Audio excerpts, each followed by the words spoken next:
하나님 말씀 야고보서 5장 12절에서 20절 말씀입니다. 신약성경 375면입니다.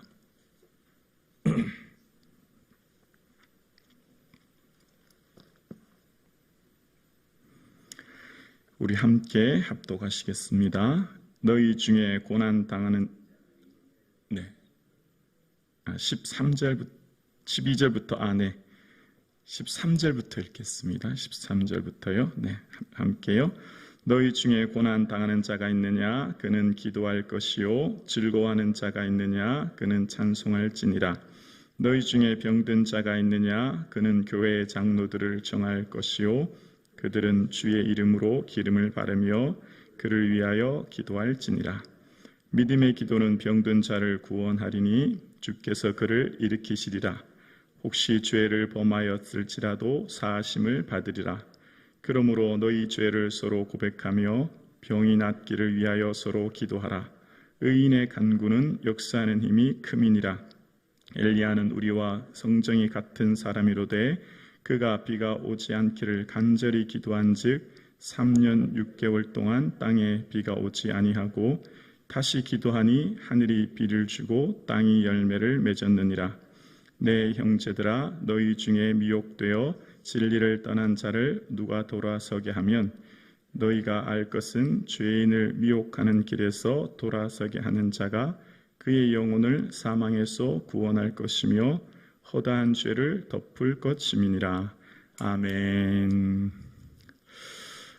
믿음은 두 날개로 하늘을 향해 솟구쳐 올라가는데요. 첫 번째는 인내와 기도라고 야고보는 말합니다. 두 번째, 오늘 야고보는 기도가 얼마나 중요한지에 대해서 설명하고 있습니다. 믿음은 곧 기도라는 거예요. 믿는 사람은 기도한다는 것입니다. 기도와 믿음은 비례한다는 겁니다. 믿는 만큼 기도하게 되어 있다는 것입니다. 오늘날 현대인들이 기도의 필요성을 잘 느끼지 못하는 시대를 살고 있는 것 같아요. 기도하지 않아도 사는데 큰 지장을 느끼지 않기 때문입니다. 기도하지 않아도 삶에 큰 문제가 생기지 않는다 생각하기 때문입니다. 사실은 하나님이 친히 보호하시고 인도하여 주심을 깨닫지 못할 뿐이지 하나님의 철저하신 인도하심과 계획하심과 보호하심 안에 살아가는 성도들조차 하나님의 인도하심을 기도를 통해 깨닫는데 그 필요를 느끼지 못해요. 기도할 때 그 기도의 달콤함, 기도의 영광, 기도의 은혜를 맛보지 못했기 때문입니다. 얼마나 큰 축복과 은혜, 영광스러운 능력이 있음을 직접 맛보지 못한 현대인들은 그저 바쁘다는 핑계로 기도하지 않고 매일매일의 삶을 살아갑니다. 그러나 오늘 야고보는 1세기 박해 속에 생명과 가족과 재산과 삶의 전체를 잃어버릴 위기 속에 그들의 삶의 믿음은 마지막 결론이 기도입니다. 오늘을 살아가는 현대인들이 얼마나 고난이 많고 곤고함과 어려움이 많습니까? 그러한 삶 가운데 우리의 믿음을 지키는 것은 기도인 줄로 믿습니다. 기도가 가장 빠릅니다. 기도가 가장 큰 능력이 있는 것입니다. 굴삭기로 일하면 될 것을 호미를 들고 일하는 인부처럼 하나님께 기도함으로 나아가면 해결될 것을 기도하지 않고 제 힘으로 해결하려고 하니 해결이 안 되는 거예요. 여러분, 현대인들은 과학과 합리적인 이런 것들에 대해서 굉장히 신뢰합니다. 예를 들면 내가 몸이 아파서 병원을 가요. 그러면 이제 다음 달 며칠 날 몇 시에 오세요라고 예약을 하죠. 그러면 그날은 무슨 일이 있어도 반드시 예약한 날짜에 병원 갑니다. 그렇죠. 그 날짜에 다른 친구를 만나거나 다른 약속 잡지 않아요. 미리 한 30분 전에 일찍 가겠죠. 한 달에 한 번이든 2주에 한 번이든 꾸준히 병원을 갑니다. 그런데 한번 생각해 볼까요? 교회에 와서 하나님 앞에 엎드려 기도하는 것은 1년에 한 번 진심으로 기도하는지 조심스럽게 말씀드려 볼게요. 의사를 통해 고치는 분도 하나님이시고 궁극적으로 고쳐주시는 분은 하나님이신 줄로 믿습니다. 그러면 병원에 가서 의사 선생님 만나는 건 2주에 한 번, 3주에 한 번, 한 달에 한 번 무슨 일이 있어도 그 시간에 가서 지킨다면 병원은 그렇게 열심히 가시는데 1년에 한 번도 성전에 나와 기도하지 않는다면 하나님 마음이 어떠실까? 제가 말씀을 준비하면서 생각해 봤어요.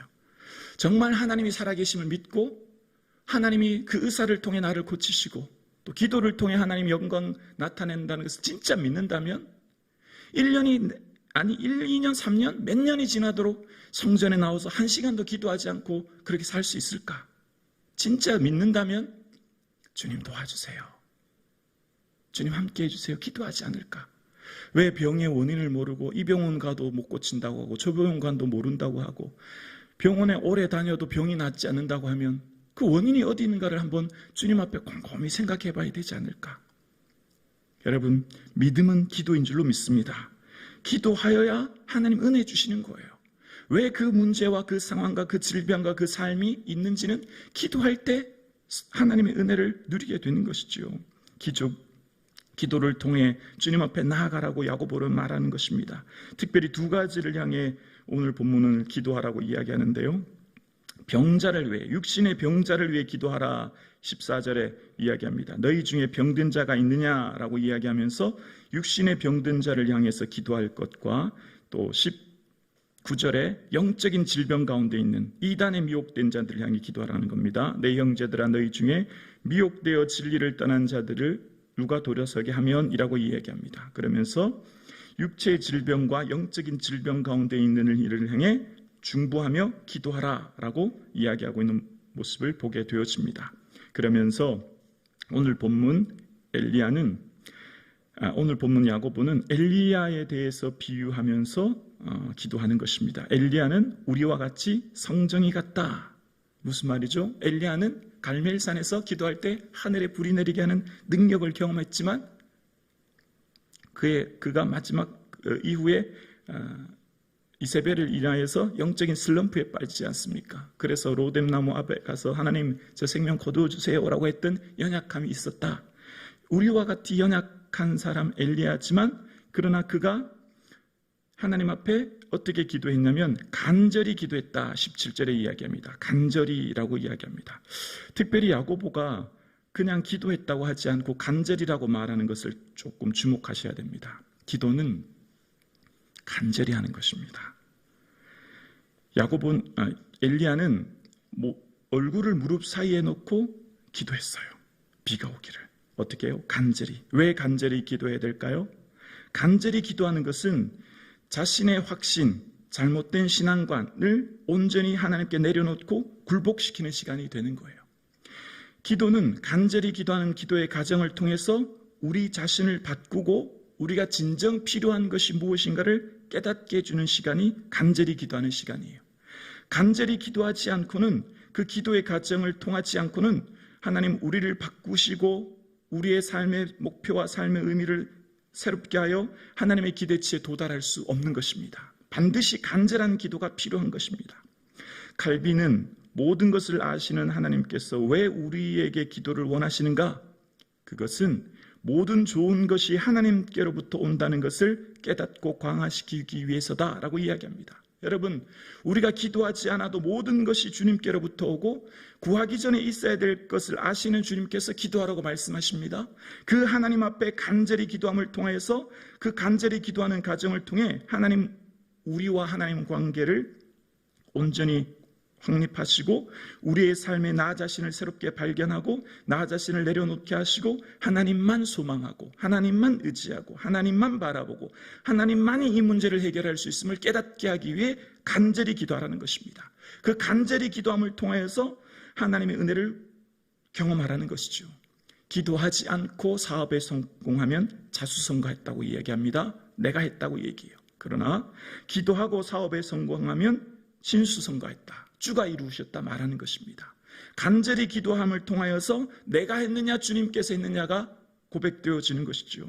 간절히 기도하는 것을 통해서 사람의 생각과 의식과 삶의 모든 것이 바뀌는 거예요. 간절히 기도하는 것을 통해서 환경을 바꾸시기 전에 먼저 나를 변화시키시고 먼저 나의 관점을 변화시키시고 먼저 나의 삶의 목표를 새롭게 하시는 거예요. 간절히 기도함을 통해서 하나님께서는 먼저 하나님과 나와의 관계를 먼저 확립하게 하시고 먼저 내 삶 가운데 무엇이 더 소중한지를 깨닫게 하시는 것입니다. 간절히 기도함을 통해서 하나님께서는 세상 그 무엇보다도 예수 그리스도보다 더 귀한 것이 없음을 깨닫게 하시는 거예요.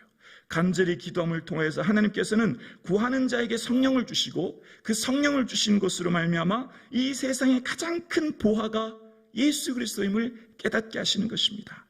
오늘 사랑하는 성도님, 간절히 주님 앞에 기도할 수 있기를 주의 이름으로 축원합니다. 예수님도 무릎 꿇고 힘쓰고 애써도 간절히 땀방울이 핏방울 되도록 기도하셨습니다. 오늘 엘리야도 얼굴을 무릎 사이에 넣고 하나님 앞에 간절히 기도했습니다. 하나님은 오늘날 이 시대 참된 기도는 간절히 주님 앞에 기도함을 통해서 먼저 나 자신을 변화시키시고, 하나님께서는 우리의 삶에 참된 내 삶의 진정 내 삶에 필요한 것이 무엇인가를 깨닫게 하시는 거예요. 사랑하는 성도님, 통성으로 기도하든 침묵으로 기도하든 온 마음 다하고 온 뜻 다하여 간절히 주를 바라볼 수 있기를 주의 이름으로 축원합니다. 엘리야는 우리와 같은 성정이 같은 사람이었습니다. 무슨 말입니까? 기도의 능력은 사람에게 있는 것이 아니라는 거죠. 사람 개인의 힘과 능력이 아니라는 것이죠. 우리는 그저 통로일 뿐이라는 거예요. 그래서 간절히 기도함을 통해 우리가 성결하게 되어지고, 간절히 기도함을 통해서 우리가 거룩하여지고, 간절히 기도함을 통해서 우리는 그저 도구일 뿐임을, 우리는 하나님 손에 잡힌 마른 막대기 뿐임을 깨닫게 되는 것이죠. 그래서 그저 엘리야는 우리와 같은 성정이 같은 그저 하나님 앞에 잡힌 마른 막대기와 같은 사람이었고, 그가 기도할 때 비를 내리고 비가 닥치는 은혜를 주셨던 것처럼 오늘날 기도의 능력은 한 개인의 힘과 능력이 있는 것이 아니라 전적인 하나님께 있음을, 하나님이 전능하시며 하나님의 능력이 있으며 하나님의 힘이 있음을 깨닫고 알게 하신다 말씀하시는 거예요. 오늘 함께 예배드리시는 사랑하는 성도님, 기도가 가장 빠른 것입니다. 기도가 가장 큰 힘인 것입니다. 기도가 답인 것입니다. 기도의 능력이 있습니다. 기도를 통하여서 온전히 예수 그리스도를 만나고, 기도를 통하여 예수 그리스도와 함께할 때 세상 어떤 것도 이길 힘과 능력을 주실 줄로 믿습니다. 사랑하는 성도님, 주의 종 야고보는 마지막 기도의 초대교회 성도들에게 마지막 기도를 통하여서 편지를 마치고 있는 것을 보게 되어집니다. 이 세상 살아가는 우리에게 그만큼 기도가 중요하기에, 박해의 가정을 이겨내는 힘이 기도이기에, 오늘 현대를 살아가는 우리의 삶 가운데 어떤 고난과 어려움도 기도만이 답이요 기도만이 해결책임을 기억하며 기도할 수 있는 저와 여러분 되실 수 있기를 주의 이름으로 축원합니다. 간절히 기도합시다. 온 마음 다해 기도합시다. 오직 주님만이 우리 삶의 능력이며 해답이며 은혜임을 기억하는 저와 여러분 되실 수 있기를 주님의 이름으로 축원합니다.